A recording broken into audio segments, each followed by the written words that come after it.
such an asshole. Hello, children. Got an interesting and simple question, and I don't because he's so young and he doesn't have anything to lose. The answer is like, well, yeah, give it a shot. You could always come back. Howdy, Cappy. The Canadian government has been increasingly authoritarian as well as the population.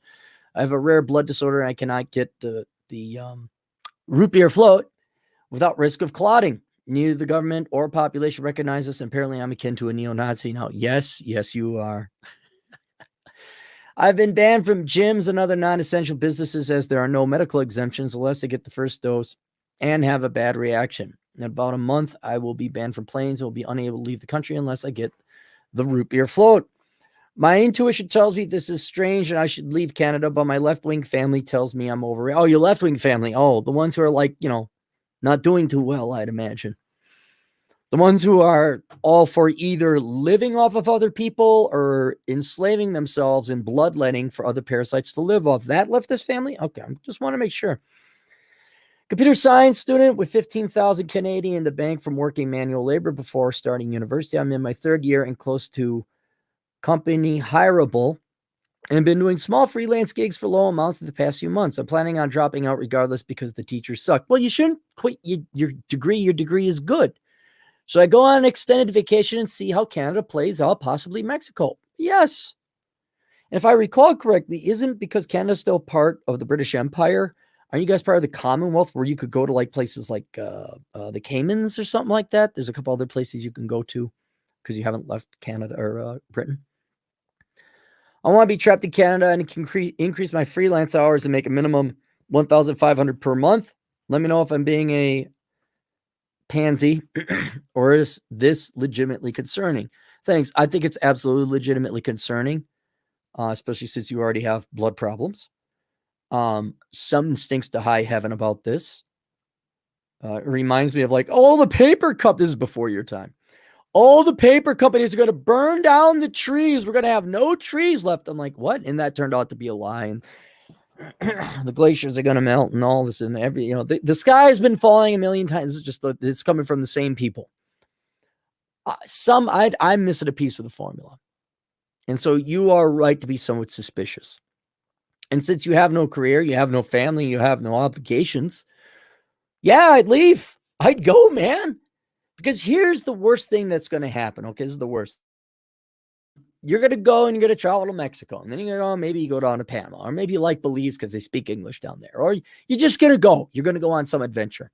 I would strongly recommend you attend school online. Continue with your studies. Get your degree, right?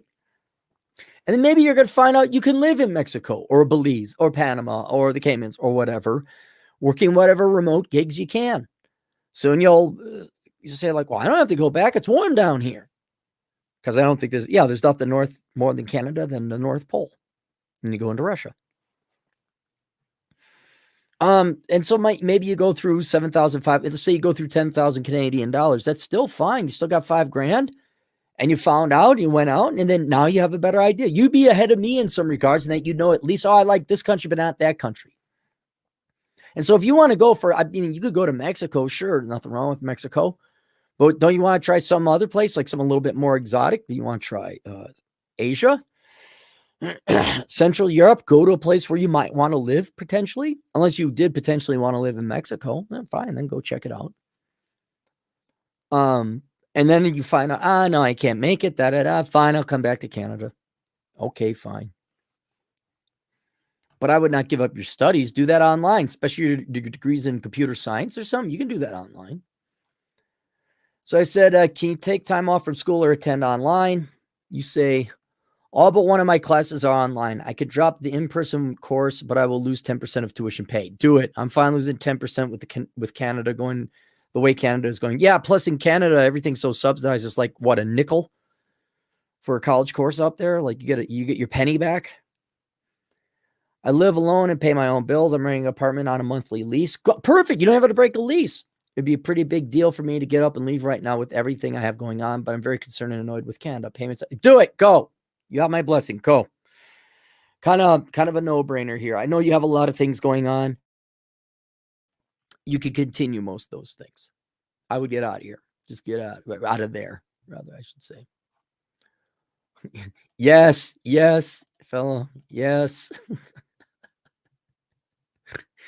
Leave now. Yes, yes. All right, no super chats. I think we all have the right. I think we're all good. I think we all are unanimous on this.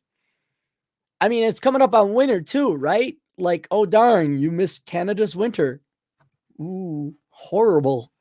You're down in Puerto Vallarta or whatever. All right, see you guys later, Toodles.